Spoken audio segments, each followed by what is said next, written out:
5 अगस्त 2019 को जब 370 और 35A का खात्मा हुआ, जम्मू कश्मीर की सियासत और सियासत के साथ साथ जम्मू कश्मीर की हालात जो है काफ़ी ज़्यादा बदल चुकी है। जम्मू कश्मीर में हाल ही में असेंबली चुनाव हुए हैं। क्या ये MLAs डिलीवर कर पाते हैं जो वादे इन्होंने लोगों के साथ किए हैं? और उसके साथ साथ अभी सरकार में काफ़ी ज़्यादा अभी दिक्कतें हो रही है, क्योंकि लगातार जो प्रेजेंट गवर्नमेंट है जम्मू कश्मीर की, वो लगातार राजभवन और राजभवन के साथ साथ सेंटर को निशाना बना रही है कि हमें यहाँ पे काम करने नहीं दिया जा रहा है। इस सब पे मेरे साथ बात करने के लिए आज वो शख्सियत मौजूद है जो किसी तारुफ या तारीफ के मोहताज नहीं है। जम्मू कश्मीर पीपल्स कॉन्फ्रेंस के प्रेसिडेंट सजाद गनी लोन साहब, बहुत शुक्रिया वक्त देने के लिए। 5 अगस्त 2019 के बाद बहुत कुछ बदल चुका है। यहाँ के हालात और यहाँ की सियासत में काफ़ी ज़्यादा बदलाव देखने को मिला है।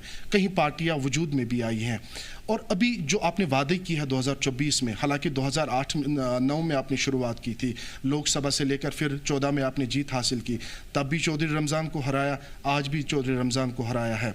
तो अभी जो आपने वादे किए, क्या आप वो डिलीवर कर पाते हैं अपने लोगों को जो आपने वादे किए थे?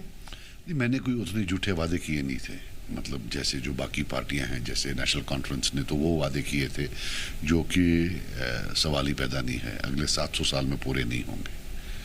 तो हमने छोटे ही वादे किए थे, लेकिन वो भी नहीं हो रहे हैं क्योंकि सरकार नहीं चल रही है, ये सरकार चला नहीं पा रहे हैं। आपने देखना है कि एक MLA जो है वो सरकार का एक हिस्सा होता है। मतलब जहाँ कैबिनेट होती है, हम असेंबली का हिस्सा होते हैं। ये जो गाड़ी है सरकार की, ये रूलिंग पार्टी चलाती है। जब वो गाड़ी ही नहीं चले तो गाड़ी में बैठ के हम क्या कर सकते हैं? तो प्रॉब्लम्स तो हैं, बहुत सारी प्रॉब्लम्स हैं, पूरी नहीं कर सकते हैं। मिनिस्टर बहुत कम हैं, 4 या 5 मंत्री हैं, तो उनके 3-3, 4-4 डिपार्टमेंट हैं।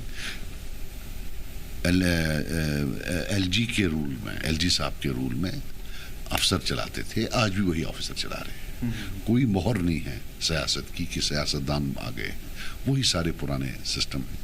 तो इसलिए प्रॉब्लम तो हो रही है। 5 अगस्त के बाद कई सारे बदलाव किए गए हैं। क्या आपको लग रहा है कि सियासत में भी बदलाव, और जो प्रेजेंट गवर्नमेंट है इनको भी 5 अगस्त के बाद प्रॉब्लम हुई है, जो पहली सरकार बनी है इधर? देखिए, 5 अगस्त के बाद तो सब ले गए, ये 370 ले गए, ये 35A ले गए, और उसके बाद ये स्टेट भी ले गए। तो अब ये है कि जब हमने वादे किए तो उमर जो हमारे CM साहब हैं या उनके वालिद मोहतरम जो हैं अपने फारूक अब्दुल्ला साहब, वो तो सियासत में कोई बच्चे नहीं हैं।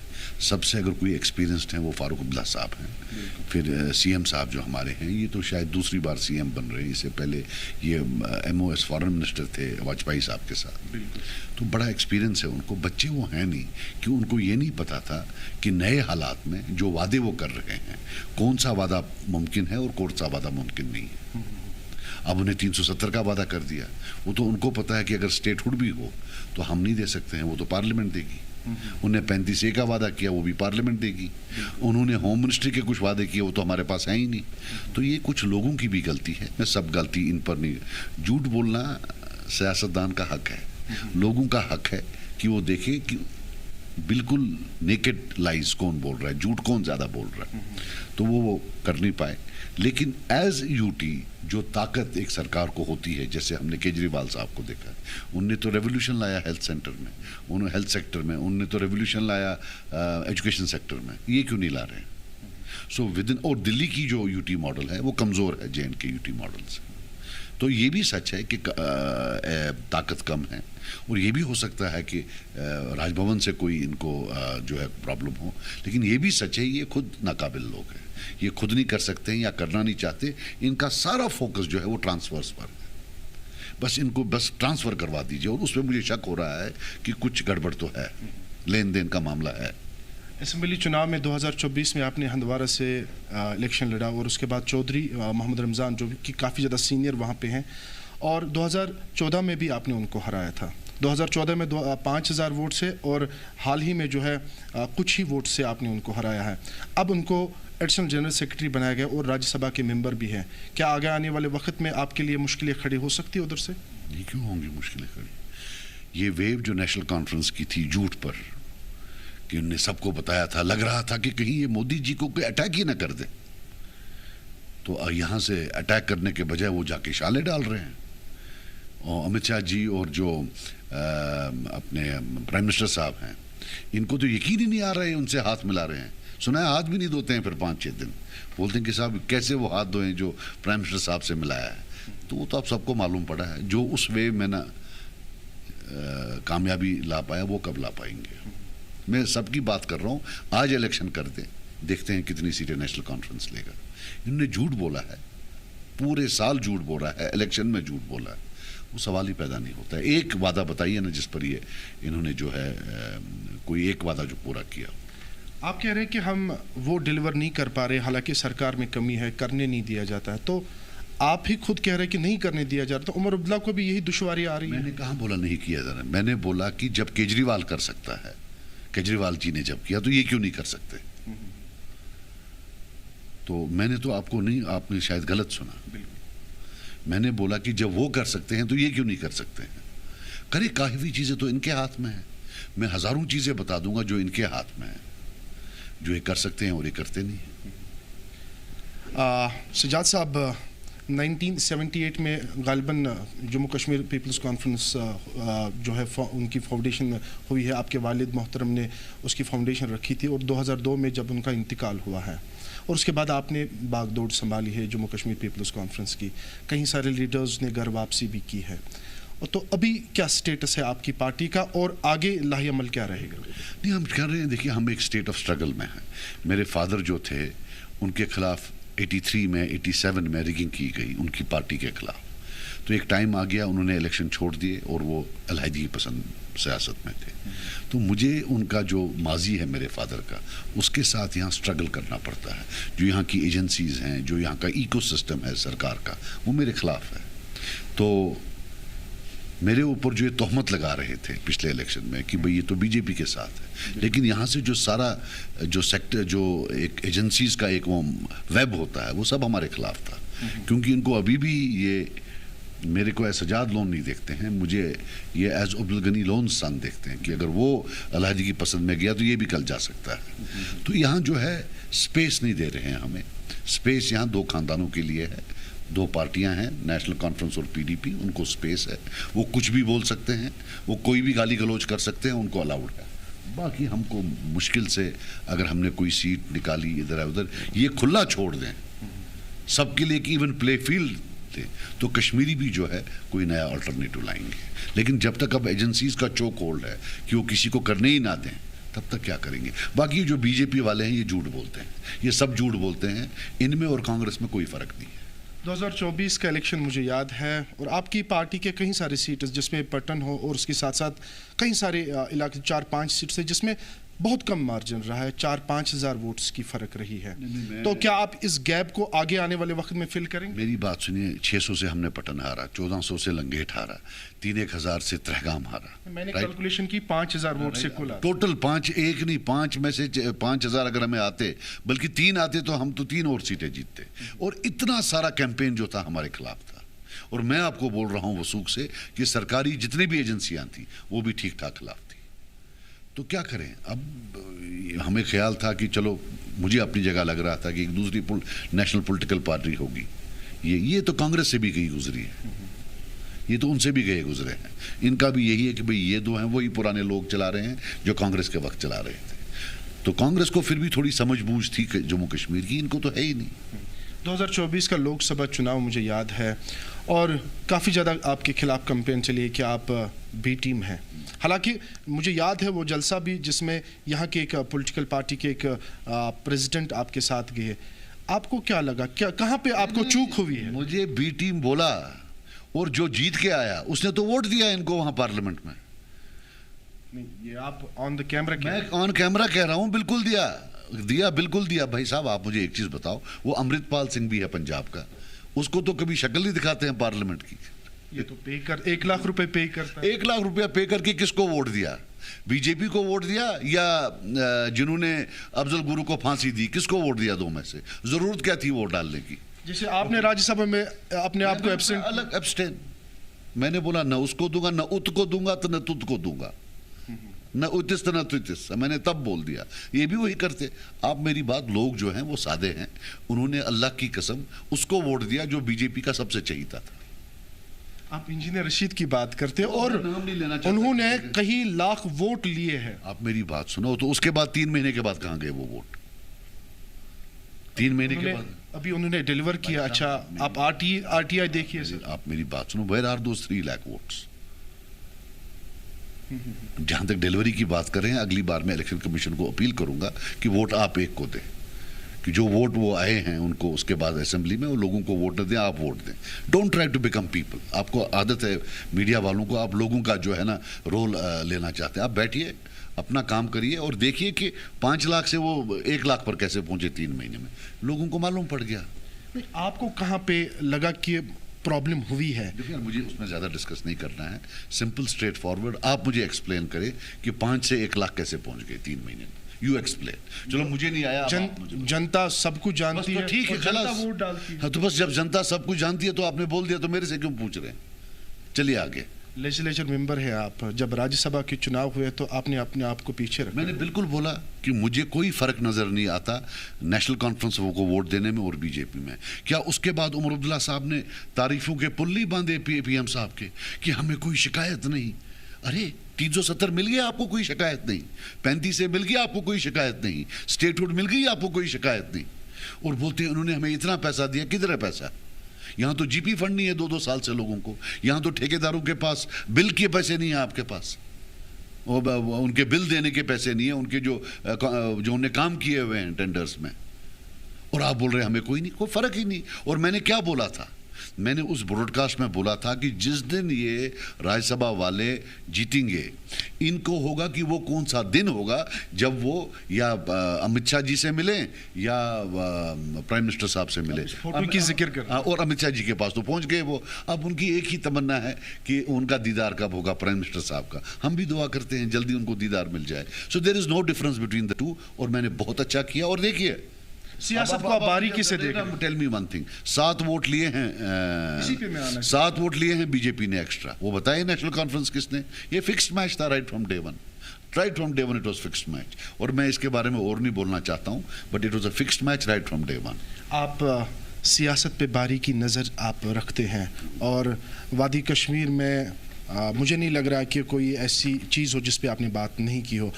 जो 7 वोट की आप जिक्र कर रहे हैं, हालांकि पीडीपी कह रहा है कि हमने पूरा सपोर्ट किया। महबूबा मुफ्ती ने तब प्रेस कॉन्फ्रेंस की थी और नेशनल कॉन्फ्रेंस के नेशनल कॉन्फ्रेंस को उन्होंने तो क्लियर कहा है। तो खदशात कहाँ पे लग रहे हैं? आप I will be very honest with you, बिल्कुल किया होगा ये bit of everything. National conference वाले भी इसमें इन्वॉल्व थे, शायद कांग्रेस भी इन्वॉल्व था, और एज इंडिविजुअल्स, मैं नहीं बोलूँगा एज पार्टी। और पीडीपी भी था, पीडीपी तो बहरहाल एज पार्टी इन्वॉल्व थी।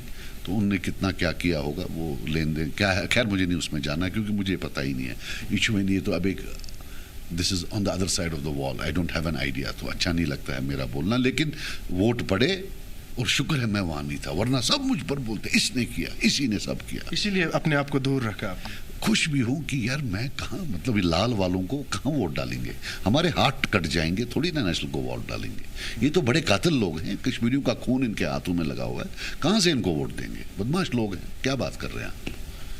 इन्होंने न्यू ईयर पे गिफ्ट भी दिया है और आप ये कोई भी टैरिफ इंक्रीमेंट नहीं होगी। कौन सा? ये इलेक्ट्रिसिटी बिजली में कोई इंक्रीमेंट नहीं होगी, नया साल का गिफ्ट। यार आप मुझे बताओ, अब जब मैं करता हूँ फिर आप मीडिया वाले मेरे से नाराज होते हैं। Do your homework properly. ये बोलते हैं कि हमने रेट नहीं बढ़ाया लेकिन लोड बढ़ाया।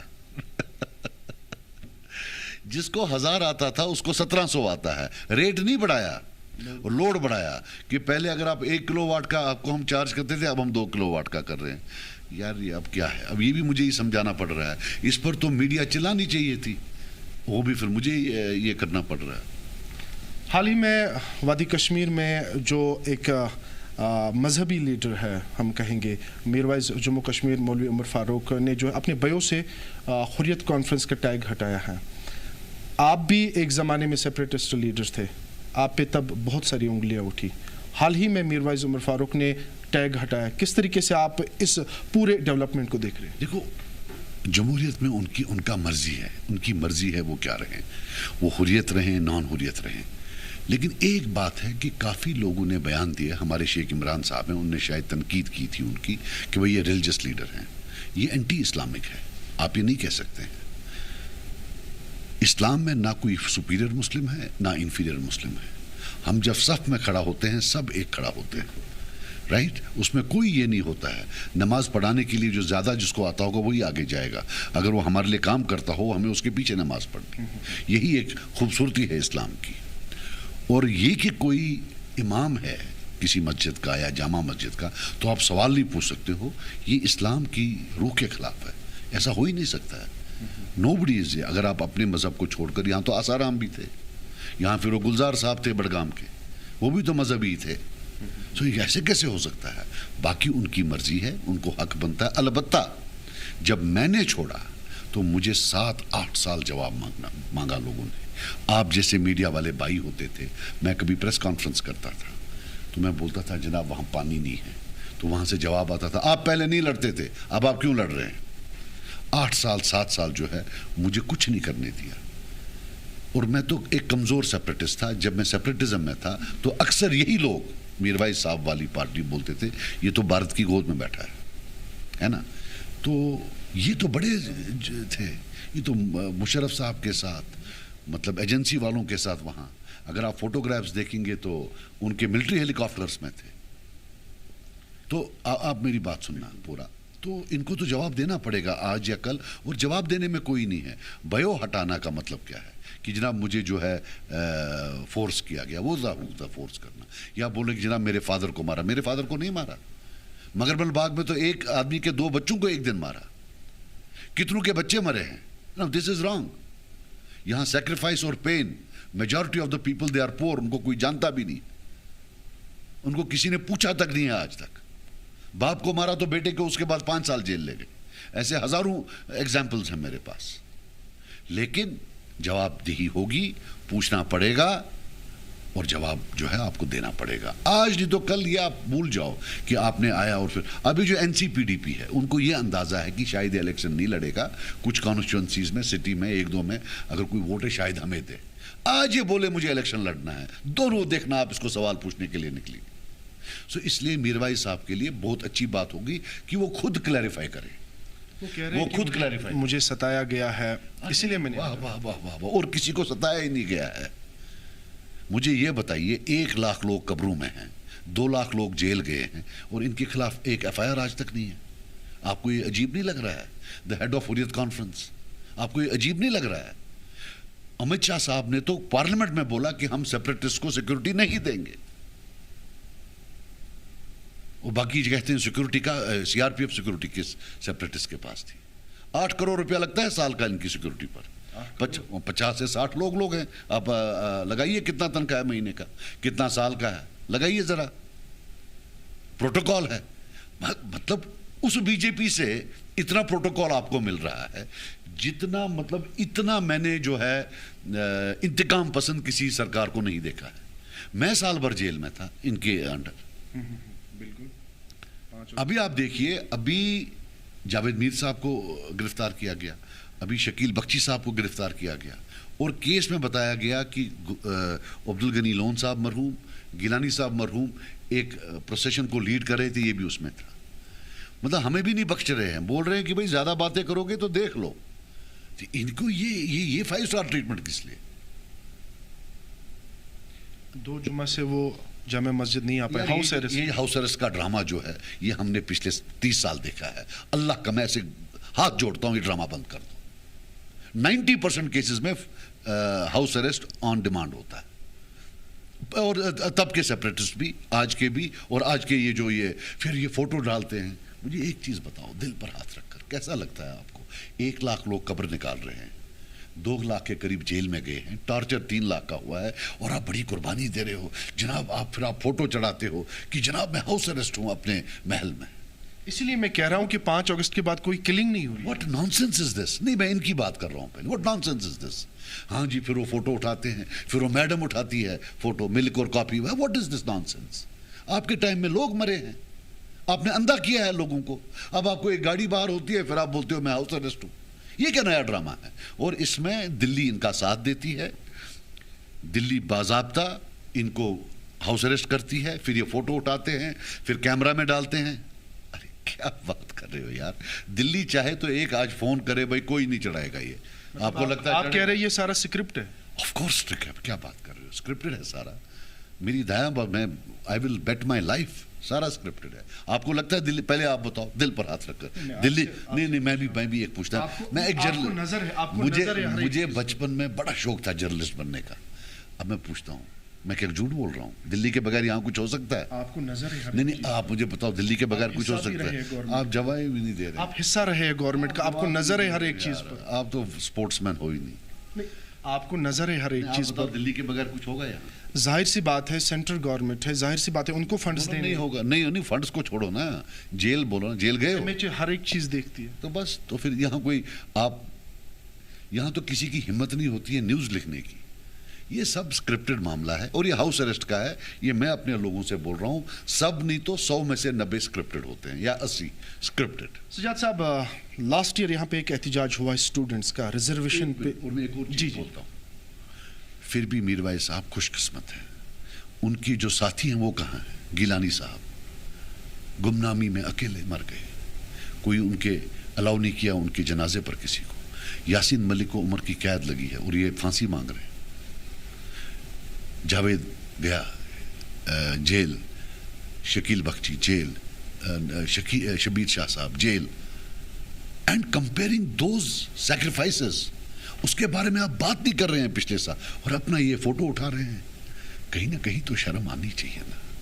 There has to be some sense of shame कि आप तवाज़ुन किस किस का कर रहे हो, आप कंपेयर क्या कर रहे हो? बस उससे ऐसे कौजकोट वैसे जेल बोला, ये अक्सर बात बात पर बोलते हैं छोटा भाई, पता नहीं क्या क्या। आप यहाँ गुस्से, आप दिल पर हाथ रखकर बोला आपको कोई सिक्योरिटी लगी ज्यादा? यहाँ मुझे खतरा नहीं है। आपकी सिक्योरिटी हटाई गई है? नहीं, हटाई नहीं गई। आपको लगी कोई ज्यादा है? आपको किसी ने जवाब आए, आपको किसी ने चेक किया? सच बोलना। Z+ है मेरे पास, किसी ने चेक किया? अगर आपके पास पिस्तौल होता तो अंदर आ जाते ना मेरे पास। जरा वहां जाओ चेकिंग के बगैर, मानता हूं। आप कह रहे हैं कि सारा कुछ स्क्रिप्टेड है, और आप कह रहे हैं कि सिक्योरिटी की भी बात करो। आप आए, आपको किसी ने चेक किया? नहीं, वैसे तो चेक नहीं हुआ। मैं आपको कह रहा हूं कि जब आप भी मंत्री थे, आपके पास भी अच्छी सिक्योरिटी इससे कम ही थी सेम। और मैं, मेरी जो कैटेगराइजेशन है वो 50 से 60 आदमियों को है इंडिया में। मैं वो नहीं कहता हूं कि, मैं ये कहता हूं कि ये खोजकोट है। खोजकोट को अपनी कैटेगरी से बहुत ज्यादा दिया है। और किसी, आप मुझे बताओ ना, मेरे फादर जो है सेपरेटिस्ट के नाम पर, तब फारूक अब्दुल्ला साहब थे, एक PSO था, मार दिया। और मजे की बात ये भी है, आपको बता दूं कि उसकी लाश तक भी, जहां वो गए थे मीरवाई साहब, लाश तक भी उन्हें नहीं लाई। हमारा ड्राइवर था रशीद गोजा, उसने अकेले वो लाश लाई। सो इसलिए बहुत सारे जख्म है, ना खुलवा दें। लास्ट ईयर प्रोटेस्ट हुआ, स्टूडेंट्स एहतिजाज करने लगे हैं रिजर्वेशन पे। ओपन मेरिट अब दिन ब दिन पिसते जा रहा है, और लगातार जो है प्रोटेस्ट हुआ है। अगर रूहुल्लाह मेहदी MP श्रीनगर से है, वो भी उन प्रोटेस्टर्स को काफ़ी ज़्यादा हेल्प कर रही है। आपने इस पे स्टडी किया है, आपको नज़र है रिजर्वेशन पे क्या कुछ होना चाहिए, ये ज़रा बताइए। देखिए, मेरी बात सुनिए, रिजर्वेशन के बारे में जो way we defined reservations assembly में, मैंने कुछ सवाल पूछे। जब उस सवाल के जवाब आए तो मैंने देखा कि जो हमें रिजर्वेशंस लगता है वो प्रॉब्लम नहीं है, प्रॉब्लम कुछ और है। प्रॉब्लम है कि जो कश्मीर के रहने वाले हैं, बिलखुसूस कश्मीरी स्पीकिंग, उनके ऊपर अजाब है। फिर जो कश्मीर में कैटेगरीज हैं, ST1 और ST2, उनके ऊपर भी अजाब है। पहले हम लेते हैं कि 40% जो है आपको ओपन मेरिट में रखा है, 60% रिजर्व रखा है। जब आप हॉरिजॉन्टल रिजर्वेशन लाते हैं तो ये 40-36 बन जाता है। ये एक पहलू है। लेकिन जो सबसे बड़ा प्रॉब्लम है, जो दिख नहीं रहा है किसी को, कि जो 60% रिजर्वेशन है, कितना, 60%, इसमें से 74% जम्मू से आता है, सिर्फ 26% कश्मीर से आता है। देखिए, शेड्यूल कास्ट 8% है, वो सारा जम्मू से आता है। OBC जो है 8% है, उसमें 5 जम्मू से आता है, 5 से 6, 2 यहाँ से आता है। EW इसमें 8 वहाँ से आता है, इकोनॉमिक वीकर सेक्शंस। यहाँ देते ही नहीं है सर्टिफिकेट, सारी सर्टिफिकेट्स वहाँ 60,000 दिए हैं शायद, या 60,000, यहाँ 2,000 दी है, राइट। वो आते ही उधर से हैं सारे। RBA में बराबर का है, उसमें मुझे लगता है कश्मीर से ही थोड़ा ज़्यादा जाता है। फिर आपका ALC है 4, वो 4 की 4 वहाँ चली जाती है। फिर आपका ST1 और ST2 है 20%, उसमें 15 वहाँ चला जाता है, सिर्फ 5 यहाँ आ जाता है। तो ले दे के आपका 5 आता है ST1 ST2 का, और आपका आता है RBA में लगभग 6 आएगा, हो गया 11, EWS में 1 आएगा, हो गया 12, और लगभग 16 आएगा। मैंने शायद गलत बोल दिया, 16 से ज़्यादा आपका नहीं आता है। आपका बेसिक डाका जो पढ़ रहा है वो रिजर्वेशंस में पढ़ रहा है। और ये डाका क्यों पढ़ रहा है? क्योंकि यहाँ पहले डिस्ट्रिक्ट रिक्रूटमेंट थी, सूबाई रिक्रूटमेंट थी और रियासती रिक्रूटमेंट थी। उसको उड़ाया गया। जब तक वो थी तब तक हमें पता था कि इस डिस्ट्रिक्ट में कश्मीरी ही आएंगे, या ST1 ST2 आएगा या कश्मीरी स्पीकिंग आएगा, शेड्यूल कास्ट नहीं आएगा, OBC नहीं आएगा, EWS नहीं आएगा, ALC नहीं आएगा। सबसे पहला अटैक इसमें 2007 में हुआ है। वो किसने किया है? तब थी कांग्रेस और PDP गवर्नमेंट, राइट। उन्होंने क्या किया, बोला नहीं, शेड्यूल कास्ट लोग जो हैं वो डिस्ट्रिक्ट रिक्रूटमेंट में अप्लाई कर सकते हैं। अब कुपवारा में कोई शेड्यूल कास्ट है नहीं, जम्मू से आकर वो अप्लाई कर सकता है। ये पहला इरोजन था। फिर 2010 में कांग्रेस और नेशनल कॉन्फ्रेंस की हुकूमत थी, उन्होंने उड़ाई दी। उन्होंने डिस्ट्रिक्ट रिक्रूटमेंट उड़ा दी, डिविजनल रिक्रूटमेंट उड़ा दी, बोला सेंट्रलाइज्ड होगी, उससे बर्बादी होगी सारी। उससे पहले जब शेड्यूल कास्ट को अलाउ किया, और फिर इससे, फिर जो भी कोई कमी थी बाकी वो बीजेपी ने की। मुझे जो लगता है कि देखने में ये आपस में खिलाफ हैं, बीजेपी, कांग्रेस, PDP, NC, लेकिन इनका एक नेशनल कंसेंसस था कि 90 के बाद कश्मीरी को, कश्मीर में रहने वालों को, कश्मीरी जुबान बोलने वालों को सबक सिखाना है। और सबक सिखाने के लिए जो टूल था वो रिजर्वेशंस था। तो इसलिए मेरी जो है रिक्वेस्ट होगी, जो भी लीडरान रिजर्वेशन के लिए एजिटेट कर रहे हैं, पहले वो ये मान ले कि पहला जो तीर लगा है कश्मीरी के खिलाफ वो 2007 में लगा है, दूसरा जो तोप लगी है वो 2010 में लगी है, और फिर जो सबसे बड़ा बम लगा है वो 2019 में लगा है। और इनका रोल है इसमें। अब मैं आपको एक और बात बता दूं, मैंने इस सोशल मीडिया में देख रहा हूं कि जनाब वो फाइल कहां गई जो कैबिनेट सब कमेटी ने बनाई है। वो फाइल धोखा है, उस फाइल में कुछ नहीं है। सुनिए क्या है, ये बता रहे हैं कि हम 10% इंक्रीज करेंगे। कटौती का, आप मेरी बात सुनो, ये बोल रहे हैं हम 10% इंक्रीज करेंगे, क्या कहते हैं इसको, अपना ओपन मेरिट, लेकिन कटौती करेंगे। सुनने में आया है 3% RBA में और 7% जो है इसमें क्या नाम है इसका, इकोनॉमिक वीकर सेक्शन में। 10 में से मान लीजिए ओपन मेरिट में 6 सीटें बढ़ जाती हैं कश्मीर की, ठीक है ना, लेकिन 3% में 2 मान लो आती हैं RBA में, 2 नहीं आएंगी, कम आएंगी, लेकिन हम मानते हैं 2, राइट। 3 में से 2 कश्मीर को, वो गई। सो 6 में से 2 माइनस करें, वहां कितना बचा, 4। इकोनॉमिक वीकर सेक्शन 7 में से 1 गई, और माइनस कीजिए कितना बना, 3। सो आप 3% बढ़ा रहे हैं जम्मू कश्मीर के लिए। हमारी पॉपुलेशन लगभग 60% है, लगभग 30% हमारी रिक्रूटमेंट है। हमें 30% बढ़ना चाहिए कश्मीर से, बढ़ा रहे हो आप 3। ये ड्रामा तो नहीं है, आप नॉर्मलाइज तो नहीं कर रहे हो उस सोल्यूशन को जो कि सोल्यूशन है ही नहीं। ये कहीं ड्रामा तो नहीं है। या आप उसी फाइल की बात करें जो अभी लॉकडाउन में, आप ऐसा करिए, रिजर्वेशंस के बारे में मैंने रात भर पढ़कर पूरा ये बनाया हुआ, ये सब रिजर्वेशंस के बारे में है, इसमें सब रिजर्वेशंस के बारे में। इस पर कोई भी आकर मेरे साथ बहस कर ले, अर्थमेटिकल। बाकी अगर कोई भी इसको सपोर्ट कर रहा है जो कैबिनेट सब कमेटी का रिपोर्ट है, वो फिर नेशनल कॉन्फ्रेंस के साथ मिला हुआ। लग रहा है आपको कि एंगेज बच्चों को किया जाए। मैं कह रहा हूं आपको 30% हमारी डिमांड है और कश्मीर से बढ़ रहे हैं 3। ये डिवाइड एंड रूल कर रहे हैं कि चलो वहां से बढ़ा दे। मैंने आपको बोला ना, आपने 10 सीटें बढ़ाई, 10 की 10 तो कश्मीर को नहीं जाएंगी, 5.5 जाएंगी, मैंने 6 रखी। लेकिन यहां से आपका जो RBA है उसमें 2 कम हो जाएंगी, आपके इकोनॉमिक वीकर सेक्शन में 1 कम हो जाएगी, तो बड़ा तो आपका 3%। See, I'm talking on scientific facts and statistics. And one more thing, जो माजी है, माजी में इन सब पार्टियों ने मिलकर मैंने जो बताया कश्मीरी को सबक सिखाना है, इसमें नेशनल कंसेंसस है। इसको मैं 4 R's बोलता हूँ, religion, region, race and revolt. उसका जो है, उस चीज़ का जो है सबक सिखाने की कोशिश कर रही है सो कॉल्ड नेशनल कंसेंसस है उस पर कि कश्मीरी को सबक सिखाना है और उसके लिए रिजर्वेशंस को इस्तेमाल कर।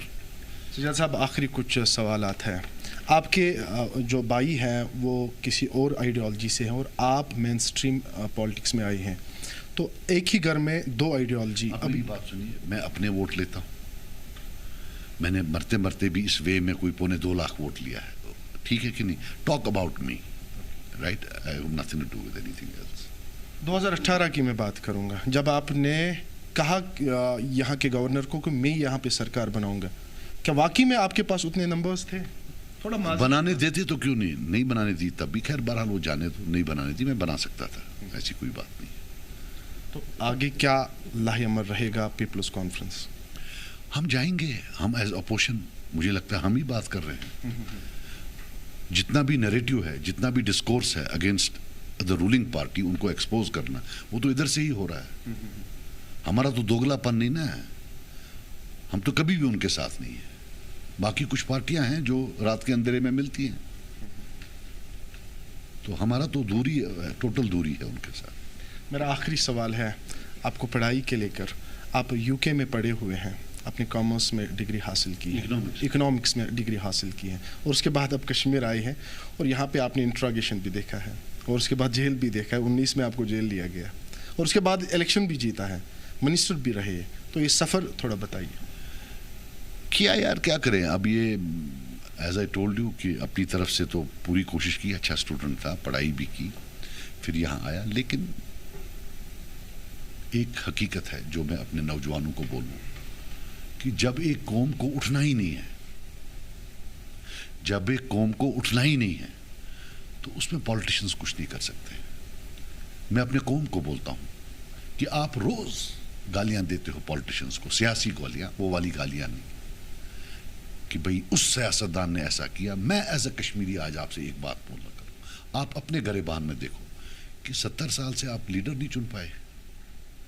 आप जिसको चुनते हो वो आपको या पीएसए में अंदर कर देता है, या कब्र में डाल देता है, या टॉर्चर करता है।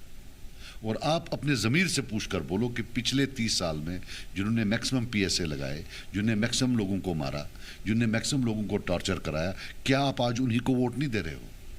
उसी मोहल्ले में जो आपका हमसाया था, जिस पार्टी ने उसको कब्र में डाला, आज आप उसके साथ नहीं चल रहे हो। चलिए, एक पहलू है। अब दूसरा पहलू कि जिनने कभी डिलीवर नहीं किया, बार बार आप उन्हीं को वोट दे रहे हो, तो इसमें उनकी क्या गलती है? वो भी डरते होंगे कि जब डिलीवर करने के बगैर ये वोट दे रहे हैं, अगर हम डिलीवर करें तो शायद नहीं दें। मैं आपको एक छोटी बात बताऊं, हंदवारा में हमने मेडिकल कॉलेज लाया, 500-550 करोड़ का था। हमने क्या लाया? हमने कोशिश की, पीछे लगे और इंशाअल्लाह दिया, तब की हुकूमत ने दिया, मैं शुक्रगुजार। उसे एक मेडिकल कॉलेज एक बड़ा इदारा होता है ना, डिस्ट्रिक्ट में मेडिकल कॉलेज, हाँ, बड़ा इदारा होता है। आज वहाँ आप देखिए अल्हम्दुलिल्लाह, मतलब उससे एक इकोनॉमिक स्पिल ओवर हुआ है पूरे टाउन पर। मेरे फादर टाउन में पीछे रहते थे, तो मैंने ये बराबर किया था, तो मैंने मेडिकल कॉलेज लाया, आज मैं 1300 वोट पीछे था। तो जो मैं बता रहा हूं ये हकीकत है। डिलीवर करने के बाद कि जब डिलीवर नहीं करते हैं तो वोट मिलता है, जब करते हैं तो मार खाते हैं। तो ये एक हकीकत है, इसका सवाल जवाब मुझे नहीं देना है। ये ओवरऑल, हंदवारा बेचारे तो मेरे भाई हैं, उनने हमेशा मुझे सपोर्ट किया है, लेकिन ये ओवरऑल वैली का जो है उन लोगों के लिए ये है कि वो सोचें कि यह सच नहीं है कि जो डिलीवर करता है उसको वो दफन कर देते हैं। मेरा आखिरी सवाल है, आपके वालिद साहब ने पीपल्स कॉन्फ्रेंस बनाई और आपको ये संभालनी पड़ी, आपने पूरी दौड़ बाग इसकी संभाली है, आपके बेटे भी हैं माशाअल्लाह, क्या वो पॉलिटिक्स में आए? मेरे बच्चे यार पढ़ते हैं बाहर, अल्लाह करे वो वहीं सेटल हो, क्योंकि मुझे मेरे बाप ने, तब मेरे फादर के पास उतने वसाइल नहीं थे, लेकिन उनको बड़ा शौक था मैं बाहर पढ़ूँ, तो उन्होंने मुझे 12th के बाद बाहर भेजा था। तो मेरे पास भी वसाइल नहीं थे, लेकिन बेग बोरो स्टील कुछ भी करके मैंने उनको बाहर पढ़ाया है। अल्हम्दुलिल्लाह मुझे फ़ख्र है, एक लंदन स्कूल ऑफ इकोनॉमिक्स से उसने एक बहुत ही अच्छी डिग्री हासिल की। दूसरा जो है वो इस साल फाइनल करेगा, वो अमेरिका में पढ़ता है। तो अल्लाह करे वो प्रोफेशनल बने। सियासत में आएंगे? नहीं, मुझे नहीं लगता है, नहीं आने चाहिए, ये बड़ी जालिम जगह है। मैं हर एक मतलब ओवरऑल मैं डिस्करेज नहीं करना चाहता हूँ नौजवानों को, लेकिन अगर मुझसे करने के बाद भी जब वोट नहीं मिले बहुत शुक्रिया।